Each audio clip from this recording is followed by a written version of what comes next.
jeg vise jer et nyt trylletrik. Okay? Så hvis I siger, stik fingrene, når I vil. Der. Så tager det her kort, jeg må ikke se det.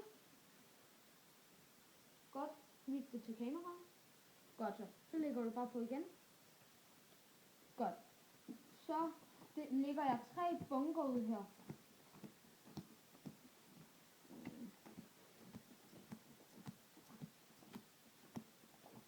Nå, I skal ikke tage af, hvis jeg kommer til at spole forbi jeres kort.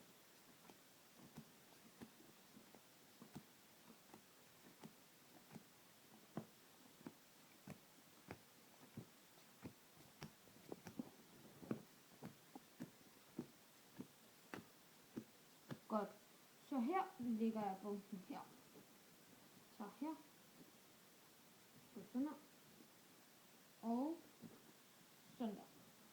Hvis I ikke kan huske jeres kort, så tror jeg måske, jeg har en anelse om, hvad det er for et kort. Jeg se. S-P-A-R-K-O-N-G-E.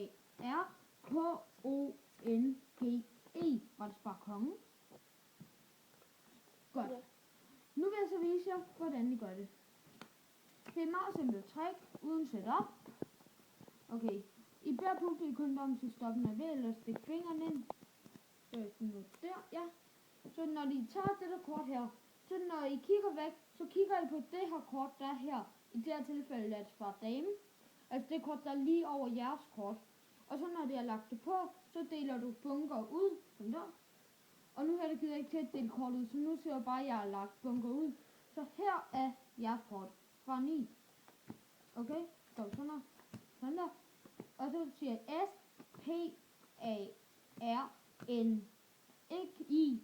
Fordi hvis I siger Spani, så ender det ikke på der, når I siger Spani. Så ender det sådan, at I skal lægge kort mere. Så det er ikke særlig godt. Men så stikker jeg bare resten af bunkerne her ovenpå. Og så, så kan I sige, hvis du ikke ved, hvad jeres kort var, så har jeg en anelse om det. Så siger jeg S-P-A-R-N-I. Spani. Okay. Så håber I subscriber på vores kanal og liker den her video. Så det vil være meget rart. Ses YouTube.